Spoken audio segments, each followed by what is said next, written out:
Sobat Cuan, selamat malam, selamat hari Rabu. Seperti biasa, aku Olivia Louis, Financial Expert CNBC Indonesia, namanya Sobat Cuan.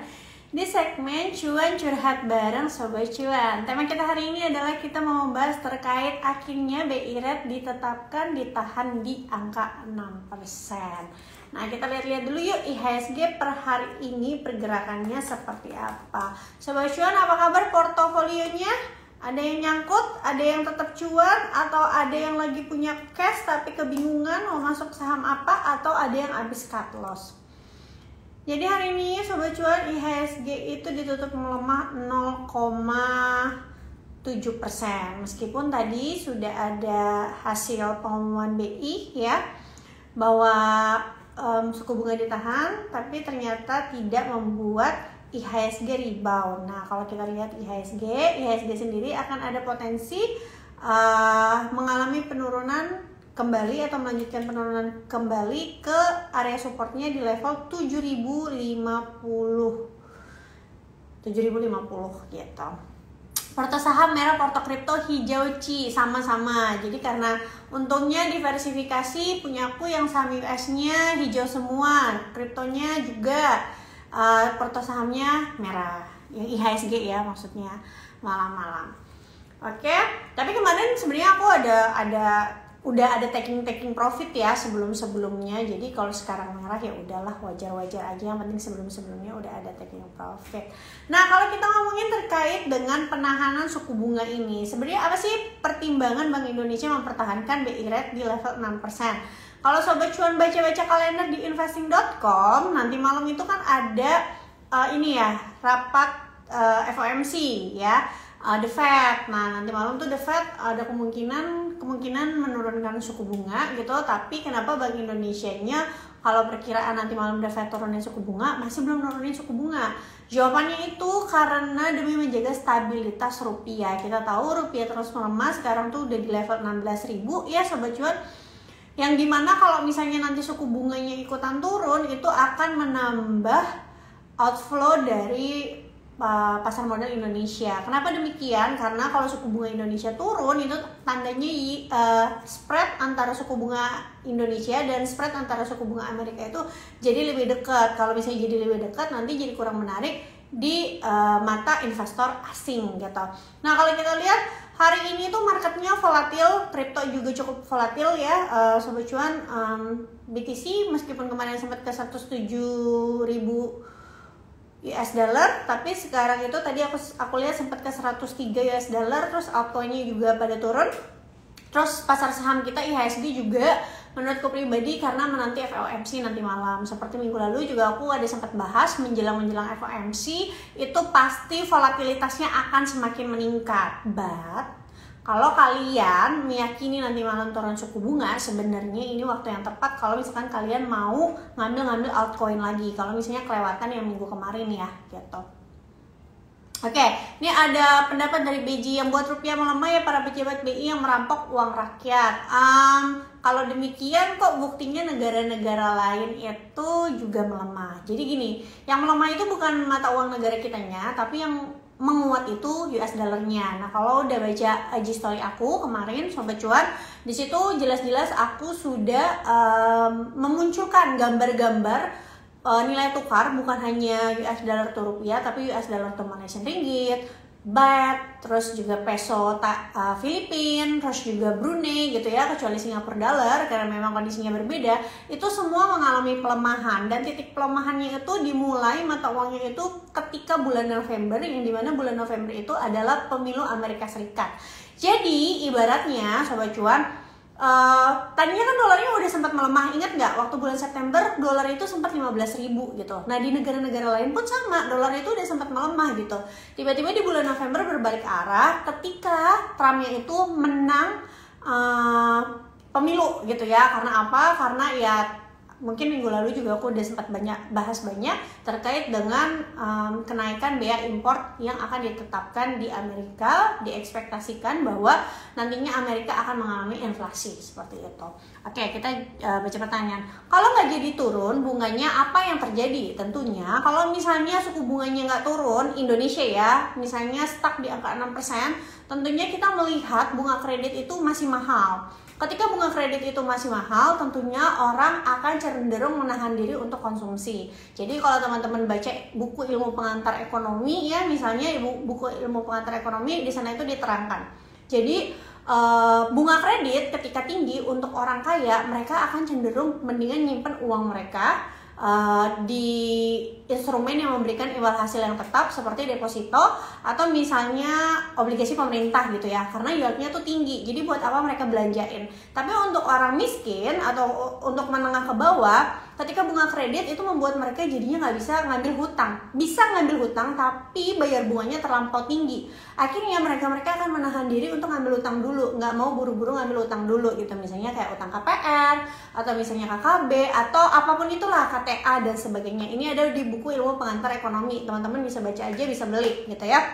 Itu dari sisi kredit gitu. Ketika orang nggak berani konsumsi terus mereka diem aja, jadi gini, di tiap negara itu kan tingkat ekonominya beda-beda ya teman-teman.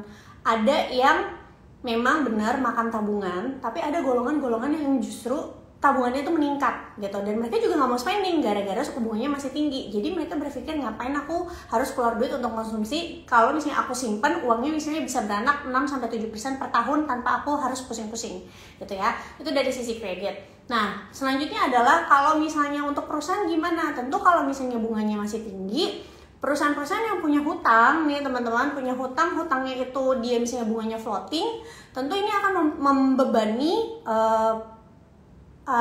fundamental perusahaan gitu, kinerja perusahaan, sehingga ini akan mempengaruhi laba bersih perusahaan. Nah kita harus lihat kira-kira perusahaannya tuh punya kemampuan membayar hutang atau tidak. Nah kalau misalnya suku bunganya susah turun ditambah lagi sama dolarnya terus menguat seperti saat ini, maka dampaknya apa? Dampaknya itu buat perusahaan-perusahaan yang dia udah punya hutang dalam bentuk udah punya hutang bank ditambah hutangnya dalam bentuk US dollar, maka dia terkena double kill. Double kill kenapa? Pertama, bunganya tinggi, yang kedua dolarnya naik, berarti beban utangnya dia naik kan. Misalnya nih, kalau sebelumnya aku punya utang nih, katakanlah aku usaha bakso ya, misalnya utang aku dalam bentuk dolar, $1 sebelumnya aku bayar utang aku $1 15.000, tapi sekarang karena dolarnya 16.000, sekarang aku harus bayar utang aku per $1 itu 16.000 karena aku jualan baksonya pakai rupiah. Jadi ketika aku harus convert untuk bayar utang aku, itu butuh duit yang lebih banyak, ibaratnya kayak gitu. Nah inilah yang akan menekan laba bersih dari perusahaan itu sendiri. Oke. Terus juga misalnya apa? Kalau misalnya suku bunganya jadi sulit turun, tadi selain bunga kredit, artinya apa? Perbankan juga jadi sulit, misalnya menggenjot penyaluran kredit. Terus juga NPL bisa terus bertahan meningkat gitu. Jadi dampaknya banyak sih. Nah sekarang kenapa Bank Indonesia belum turunin suku bunga? Tadi jawabannya adalah karena The Fed-nya itu belum nurunin suku bunga, dan kalaupun belum nurunin suku bunga, kita lihat rupiahnya masih terlalu melemah, maka ada kemungkinan BI masih belum akan menurunkan suku bunga sampai next pertemuan gitu.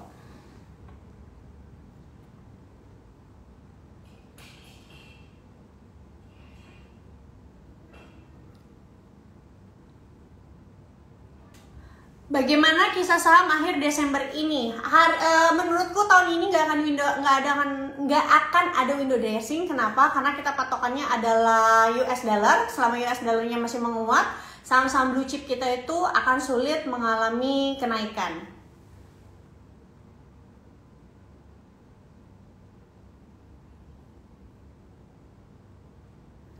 Oke. Nah, selanjutnya adalah kalau demikian, apa sektor yang berpotensi tertekan akibat keputusan ini? Nah, jika iya, sektor mana dan mengapa? Kalau menurutku yang bisa tertekan itu tertekan itu properti, satu ya, tapi properti juga udah turun ya, mungkin itu juga sudah ibaratnya udah gerak duluan karena memperkirakan bahwa BI kesulitan untuk menurunkan suku bunga lagi karena efek kurs. Selain itu adalah kalian harus perhatiin saham-saham yang tadi punya utang berbunga dan juga utangnya itu dalam bentuk US dollar, dan juga perusahaan-perusahaan yang bahan bakunya itu impor ya. Ketika bahan bakunya impor, tentu sekarang bahan bakunya itu jadi lebih mahal, misalnya kan kayak obat-obatan ya kan, terus juga retailer gitu.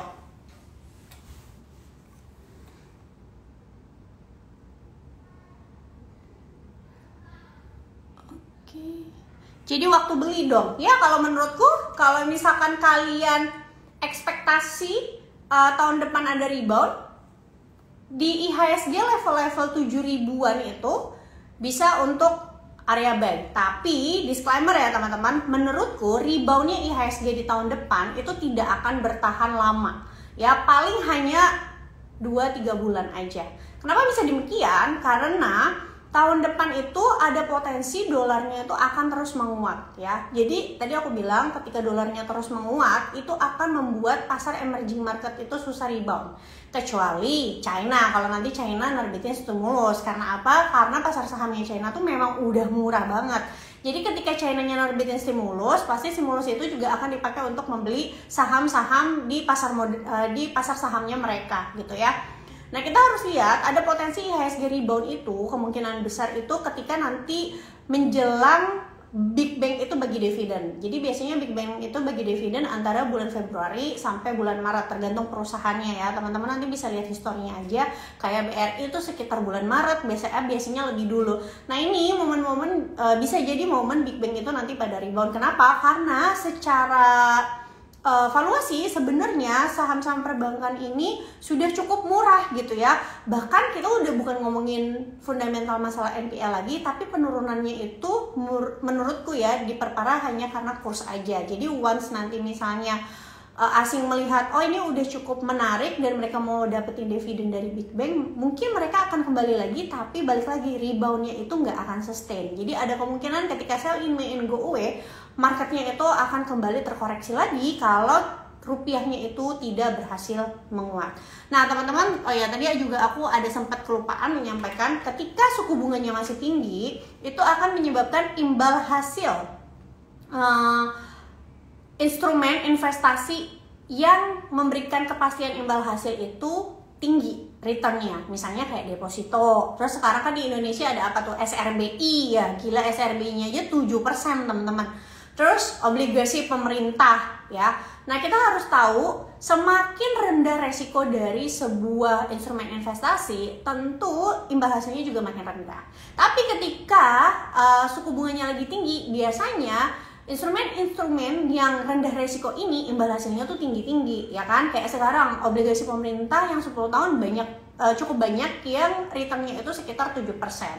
Sehingga institusi atau juga fund-fund akan berpikir bahwa ngapain saya capek-capek analisa saham misalnya yang sangat sensitif sama misalnya gejolak ekonomi, politik, dan pengaruh luar negeri. Mendingan saya taruh dulu uangnya di instrumen yang lebih aman, tapi bisa kasih imbal hasil misalnya 6-7%. Dan teman-teman harus tahu buat ukuran uang sebesar dana kelolaan institusi, return 6-7% itu gede, beda sama kita yang mungkin retail tuh masih ngejarnya itu 20%, 50%, bahkan bigger gitu. Tapi buat institusi-institusi yang gede-gede, buat mereka punya imbal hasil 6-9% aja, itu angkanya sudah sangat bagus sekali gitu. Nah, artinya apa? Ketika suku bunganya masih tinggi, imbal hasil dari misalnya yield obligasi pemerintah itu masih tinggi, ini akan memperberat IHSG untuk rebound. Karena berdasarkan sejarah IHSG itu kalau rebound itu pasti kalau yieldnya turun ya, yield obligasi pemerintah turun, biasanya ditandai dulu dengan US Treasury turun, baru berdampak ke yield obligasi pemerintah turun, baru IHSG-nya naik. Nah sekarang permasalahannya adalah US Treasury-nya itu masih di angka berapa sih hari ini? 4,3% kalau nggak salah. Buat ukuran US Treasury, angka 4,3% itu, bentar ya, masih cukup tinggi.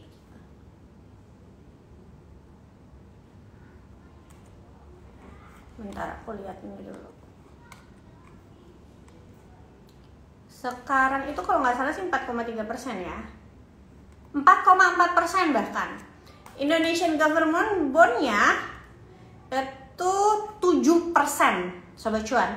Jadi kalau mau IHSG-nya itu rally ya, rebound yang bisa beberapa bulan, itu memerlukan yield obligasi pemerintahnya itu di bawah 6,5%. Jadi menurutku pribadi kalau angkanya masih 7% untuk obligasi pemerintah kita, imbal hasilnya IHSG itu cukup struggle untuk rebound ya. Waktu 2 minggu lalu juga aku sebenarnya udah ngomongin ini, tapi waktu itu ada Sobat Cuan yang komen katanya, bukannya katanya edukator lain udah mau rebound ya IHSG bla bla segala macam. Ya aku bilang nggak apa-apa berbeda pendapat, tapi kalau aku biasanya melihat selalu berpatokannya ke imbal hasil instrumen yang rendah resiko dulu. Kalau dia imbal hasil instrumen yang rendah resiko seperti obligasi pemerintah yieldnya itu masih tinggi, akan sulit untuk IHSG itu rebound secara histori. Jadi kita memerlukan imbal hasil obligasi pemerintahnya itu ke bawah 6,5% dulu, baru dia bisa sustain reboundnya gitu. Tapi bukan berarti di tengah-tengah jalan nggak ada rebound kecil. Bisa aja ada karena ada momentum tertentu tadi, misalnya ketika Big Bang pada bagi dividen gitu. Nah, ketika nanti menjelang Big Bang bagi dividen, apa yang bisa Sobat Cuan lakukan? Misalnya sekarang Sobat Cuan itu, Kak, aku nyangkut nih di saham Bank Mandiri, aku nyangkut di BRI, aku nyangkut di BNI, atau di perbankan lainnya gitu ya. Udah beberapa orang yang DM aku, maka apa yang harus saya lakukan? Pertama, kita harus tahu saham blue chip itu sangat bergantung sama flow-nya asing. Jadi kita harus tahu apa yang akan menggerakkan asing ketika dia mau masuk atau keluar sebuah negara. Oke? Kita harus lihat sentimennya tahun depan gimana, apakah sentimennya tahun depan itu masih membuat US dollar strong atau tidak. Kalau menurutku masih, karena apa? Karena kebijakan Trump tentang bea impor itu sendiri. Dan satu lagi, ingat minggu lalu aku bilang apa? Cina itu berencana mau ngeluarin stimulus. Ketika Cina nanti ngeluarin stimulus, biasanya yang dibeli pertama kali itu selain bahan baku adalah energi. Energi itu artinya batu bara, means itu sebenarnya bagus untuk industri batubara kita atau komoditas batubara kita. Tapi selain itu mereka juga akan biasanya masuk lebih banyak minyak mentah. Nah, ketika masuk lebih banyak minyak mentah, tentunya hukum supply demand dalam komoditas itu sendiri, ketika demand meningkat, harga minyaknya akan mengalami kenaikan. Oke, ketika harga minyak mengalami kenaikan karena permintaan demand, walaupun petrodolar itu sudah tidak diberlakukan sejak beberapa waktu lalu, tapi tetap mayoritas pembelian minyak mentah itu masih menggunakan US dollar. Jadi ketika makin banyak yang mau beli minyak mentah, artinya apa? Permintaan dolarnya akan menguat, sehingga ini juga yang akan menjadi penyebab tahun depan dolar masih akan menguat. Oke, teman-teman. Nah, biasanya kalau misalkan udah minyaknya menguat, dolarnya menguat, agak-agak fragile tuh IHSG-nya. Mungkin teman-teman bisa pantau-pantau aja saham-saham minyak mentah ya, kayak Medco, mungkin cari-cari supportnya atau ELSA untuk siap-siap misalnya nanti tiba-tiba harga minyak mentah mengalami kenaikan kalau misalnya Cina itu beneran nerbitin stimulus di bulan Januari gitu. Oke. Saya biasa pakai risk 5% per trade. Sekarang saham yang di hold blue chip banking semua, apakah cut loss semua roll atau perlebar TS? Nah, ini tadi yang aku sempat bahas, aku belum selesai. Jadi kalau kalian udah keburu nyangkut sama saham perbankan gimana? Maka average down. Nanti ketika momennya Big Bang mau bagi dividen dia mengalami kenaikan, bisa keluar kalau memang kalian udah nggak mau pegang blue chip lagi gitu. Misalnya kalian merasa kayak, aduh kayaknya pegang blue chip ini lagi nggak worth it untuk beberapa tahun terakhir karena kayaknya tuh sensitif banget sama pergerakannya asing, misalnya kayak gitu ya. Maka kamu average down sekarang, ketika nanti jelang bagi dividen mengalami kenaikan, kamu keluar. Jadi jangan ambil dividennya. Tapi kalau kalian yang masih percaya, oh nggak apa-apa, yang kayak gini tuh paling hanya 1-2 tahun, aku masih bisa sabar. Sekarang itu waktu yang tepat untuk membeli karena sekarang lagi murah banget. Aku nggak apa-apa dapat dividennya aja. Misalnya dividennya bisa 6-7%. Ya nggak apa-apa, beli aja. Nanti habis dapat dividen tetap hold. Tapi jangan kaget kalau nanti misalnya di bulan Mei-nya ada penurunan blue chip lagi kalau misalnya rupiah kita masih bertahan di atas 16.000 gitu.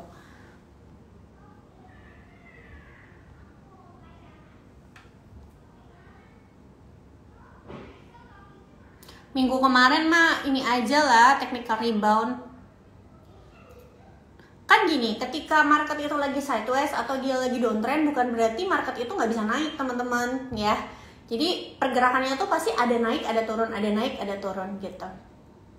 Rupiah masih terdepresiasi ya Kak, masih hari ini masih 16.000. Oke, jadi ada pertanyaan emiten atau enggak? Mungkin ada yang mau nanya emiten apa biar aku liatin. Oke.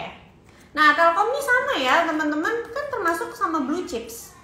Termasuk blue chip juga. Jadi kalau misalnya asingnya masih outflow akan susah. Jadi ASI, Telkom, Big Bang itu semua blue chip. Nah, kalau kita lihat Telkom nih ada area support di 2480 sampai 2051. Selama dia bisa bertahan di atas 2500, maka masih aman ya. Hati-hati kalau misalnya dia tembus ke bawah 2500, bisa-bisa dia membentuk low yang baru lagi. Harapannya sih ini sideways aja ya. Semoga harapannya sih sideways. Big Bang juga semoga harapannya sideways. Jadi biar kalau sideways gitu harapannya itu bisa akumulasi, nanti tinggal reboundnya aja. Mau presiden tapi ingat kata Ustadz Mansur, dari mana uangnya? Ya udah kalau gitu berarti sabar-sabar aja. Elsa tuh ada potensi bagi dividennya gede loh teman-teman tahun depan. Ada minimum 7%-an. Oke, Elsa supportnya ada di 430 ya Sobat Cuan. Sekarang 440, supportnya itu 430. View, IPO, CBDK dan Ratu Kak, kalau menurutku oke untuk keduanya. Kalau kalian mau ikutan ya boleh aja icip-icip. Kemungkinan besar tapi dapatnya nggak banyak ya. Agro kenapa ambrol lagi? Nggak usah agro. Yang lain-lain juga ambrol kok gitu. Jadi memang lagi marketnya lagi kurang bagus aja.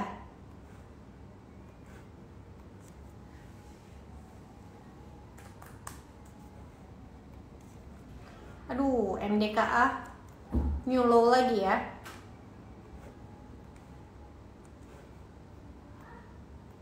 MDKA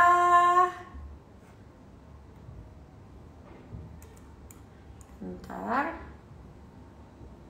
harusnya masih bisa lanjut sih turunnya MDKA. Kemungkinan masih bisa lanjut ya MDKA turunnya.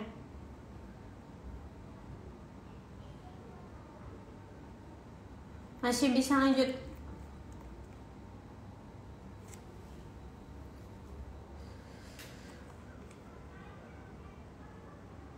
Iya, kemungkinan masih bisa lanjut sih.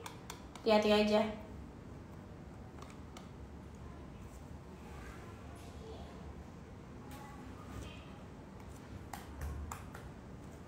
KBLM tuh nggak liquid loh. Kalau mau masuk tuh mesti hati-hati banget. Nggak liquid sekali. Paling kalau misalkan bisa masuk juga cuma bisa masuk berapa sih? Transaksi hariannya kan cuma berapa paling per hari?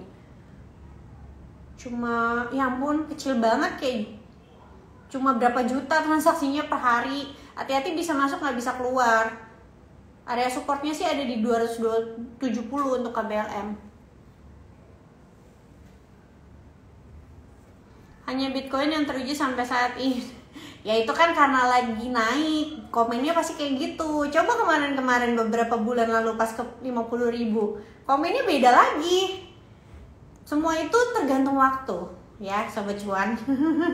Kalau sekarang karena lagi main pasti karena lagi naik pasti komentarnya kayak gitu.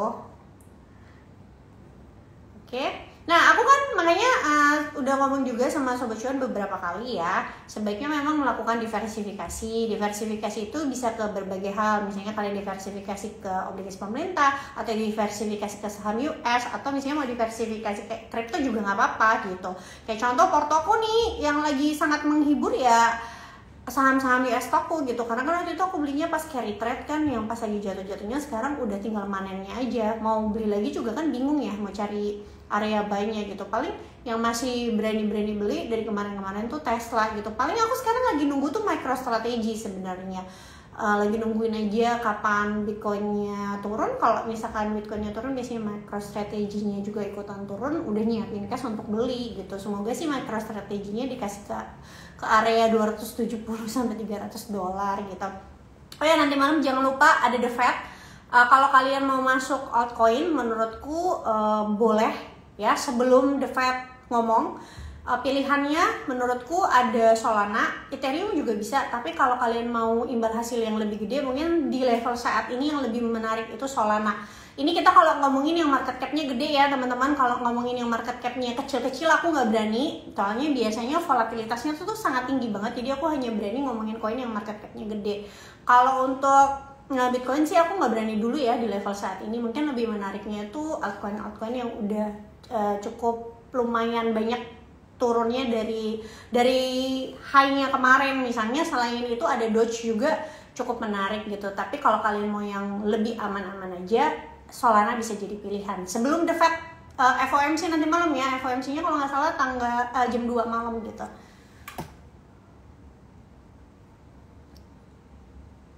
Mood dan komen berubah tergantung waktu. Betul sekali. Kan itu namanya kalau teman-teman baca bukunya siapa ya, aku lupa deh, ada gitu di buku-buku investor yang di luar-luar itu kan, makanya dibilangnya Mr. Market. Jadi Mr. Market itu bisa merubah mood kita. Ya contoh aja ya, sekarang mungkin kalau kita ngelihat portofolio saham US stock kita udah cuan, wah seneng banget. Coba pas waktu carry trade, waktu kita habis beli masih turun, kan rasanya deg-degan banget ya, kayak gitu aja gitu. Efek skorder hengkang gimana Ci? Jadi sebenarnya bukan hanya skorder ya yang mau out dari Indonesia, bahkan Shell itu sekarang katanya lagi tahap lelang mau out juga dari Indonesia. Nah, ketika sebuah perusahaan asing mau hengkang dari sebuah negara itu, alasannya tuh bisa berbagai macam ya teman-teman. Mungkin mereka menilai cabang yang di sini return on investment-nya udah kurang menarik. Mungkin menurut mereka growth-nya kurang menarik. Mungkin ada negara lain yang growth-nya ternyata lebih menarik, atau mungkin juga ada karena biaya bisnis di sebuah negara itu jadi lebih mahal. Biaya bisnis di sebuah negara lebih mahal tuh karena apa biasanya? Karena birokrasi, karena kebijakannya mungkin ngejelimet, karena pungli, bisa apapun itu. Terus juga bisa mungkin ketidakyakinan terhadap situasi ekonomi dan politik dari negara tersebut. Alasannya bisa berbagai macam. Apa itu alasannya dari Sheldon's Corner? Ya aku nggak tahu ya, karena aku nggak kerja di mereka. Cuma aku tuh kebetulan kemarin lagi baca buku ilmu pengantar ilmu ekonomi lagi gitu, yang edisi keempat. Sobat cuan, mumpung market IHSG lagi kayak gini, coba deh baca buku itu, pengantar ilmu ekonomi edisi 4. Nanti kalian tuh akan langsung kayak bisa, gila ya, kok ternyata kondisi kita saat ini tuh efek dari sebelum-sebelumnya gitu. Jadi baca aja deh bukunya, di situ juga soalnya menjelaskan terkait dari kejadian 9798 sampai sekarang itu dampaknya apa gitu, krisis ekonomi 9798 gitu. Bagus sih menurutku, walaupun kalian bukan anak ekonomi, memang ada bab-bab yang ngejelimet ya, karena ngitung inflasi lah apa segala macam, tapi bagian-bagian itunya dilewatin aja, fokus ke bagian-bagian yang lebih cerita-cerita aja gitu. Lumayan lah buat nambah-nambah ilmu. Jadi paling enggak kalian juga tidak terombang-ambing. Oh kenapa ya ada situasi seperti saat ini? Oh kenapa ya sebuah kurs itu bisa melemah? Oh kenapa ya ada perang dagang? Karena yang di ilmu pengantar ekonomi edisi 4 itu ada dibahas tentang kejadian tahun 2018-2019 itu kan eranya Trump juga kan. Itu juga ada perang dagang. Di situ dibahas gitu. Jadi paling enggak kalian udah tau lah gambarannya. Oh, kayaknya mungkin nanti gambarannya sama nih kayak waktu 2018-2019 gitu. Oke, please topik saham Amerikanya. Tadi aku udah bilang wait and see untuk si MicroStrategy, siapa tahu kita dikasih lebih murah lagi gitu ya, nggak usah buru-buru. MSTR ya kalau dikasih di bawah 300 sih mantap ya, semoga dapat gitu. Kalau aku lihat sih harusnya masih bisa melanjutkan pelemahan ke level 355, semoga dikasih. Harapannya sih aku nungguinnya ke level 275 ya. Terus juga Tesla udah all time high ya Sobat cuan. Waktu itu kita udah bahas dari pas si Trump itu menang pemilu. Ya kan, aku bilang ini salah satu emiten yang sangat-sangat diuntungkan ketika Trump itu menang pemilu. Nah, untuk Tesla mungkin untuk saat ini wait and see dulu, nanti area support terbarunya itu ada di level $400 untuk Tesla. Jadi kalau kalian yang mau average up, mau nambah, mau pembelian baru, tungguin aja di area tersebut. Sebenarnya kalau mau lebih menarik lagi itu adalah saham-saham China. Kalau misalnya kalian meyakini China akan memberikan stimulus, banyak sahamnya tuh udah pada murah-murah. Contohnya salah satunya itu Baba, Alibaba ya. Gitu, Baba, terus juga Tencent.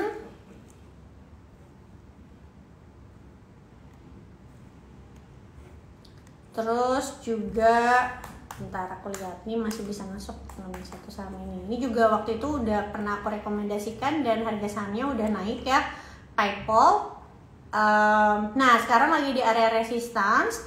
Mungkin kalau mau nunggu untuk PayPal itu supportnya itu di $82. Tapi to be honest ya, aku tuh jarang pakein US stock itu technical analysis gitu. Jadi kalau aku yakin, oh ini sentimennya memang mendukung, biasanya aku beli aja gitu. Tapi harus siap kalau misalnya di bawah turun gitu. Jadi kayak contoh waktu itu pas aku pernah rekomendasi juga CrowdStrike kan, yang pas dia lagi ada masalah yang waktu itu pesawat sampai kacau penerbangannya. Pas habis aku beli masih di bawah turun, tapi aku tetap hold aja. Sekarang udah hampir balik ke all time high-nya lagi. Oh, ada satu lagi saham yang menurutku masih harganya di bawah, dia juga menarik dan jarang dibahas, saham US. Itu Celsius. Kalau teman-teman tahu, Celsius itu perusahaan minuman energy drink gitu. Energy drink. Nah bisa lihat deh, itu soalnya harganya masih di bawah. Jadi kalau kalian bisa dapetin di bawah $30, menurutku masih menarik. Selain itu Google, karena kuantum ya tentunya, ini juga sama menarik. Area supportnya itu ada di area 177, tapi balik lagi belum tentu ke sana, tergantung risk profile kalian. Kalian berani makan di atas atau mau nyicil aja belinya.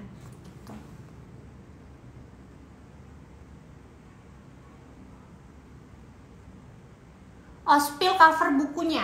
Bentar ya, aku googling dulu.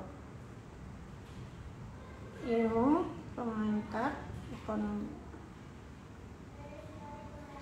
Yang karangannya, bukunya ada di luar soalnya. Sebentar. Nih. Yang karangannya, bentar.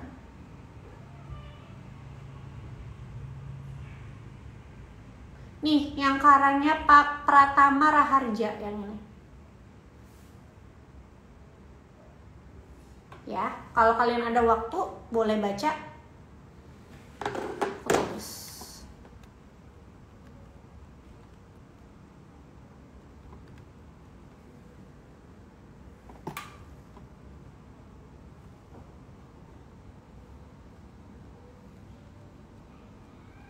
Oke, ini. Kalau ada waktu baca aja ya teman-teman, karena sebenarnya pertanyaan kalian itu terjawab sih di situ terkait makro ya, jujurnya terjawab gitu. Aplikasi beli saham Cina pakai ini aja, beli yang listing di US. Jadi misalkan kalian pakai aplikasi apa sekarang untuk investasi saham US, kan ada berbagai macam ya. Aku nggak bisa sebut brandnya, ada yang depannya R, ada yang depannya G, ada yang depannya N, ada yang depannya P. Biasanya itu juga ada saham-saham China-nya yang listing di US. Jadi kayak misalnya NIO, terus Baba, terus juga Tencent gitu-gitu. Enggak gimana-gimana kok. Tenang aja, meski hengkang nggak akan gimana-gimana. Window dressing sepertinya nggak terjadi ya Ci Iyo, enggak nih. Gimana dong, rupiahnya masih terus melemah?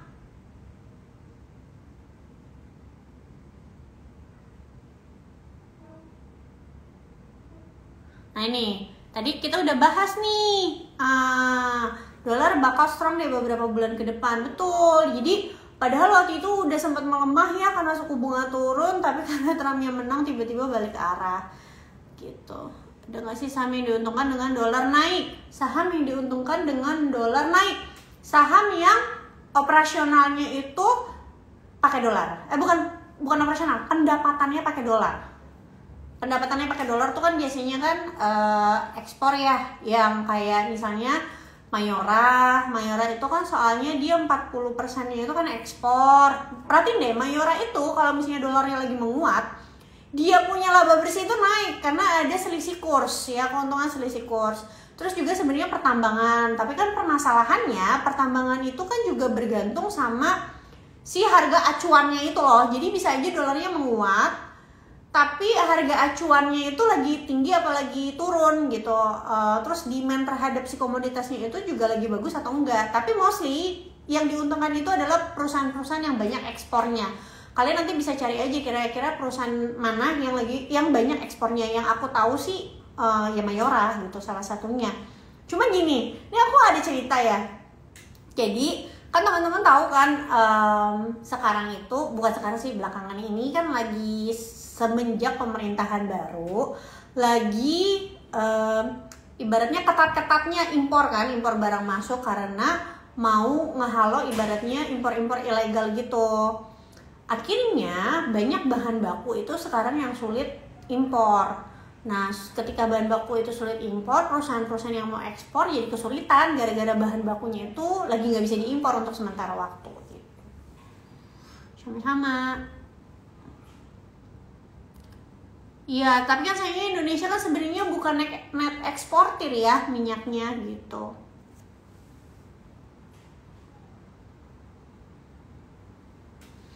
Oke. Sekian ya Sobat Cuan, udah lewat 7 menit. Terima kasih atas waktunya hari ini, seru banget obrolan kita. Nanti Sobat Cuan yang ketinggalan live kita dari awal boleh tonton siaran ulangnya di Instagram cuap_cuan. Oh ya Sobat Cuan, aku mau mengucapkan terima kasih sama Sobat Cuan yang selalu nontonin aku, live-nya aku, konten-kontennya aku, atau juga nontonin CNBC.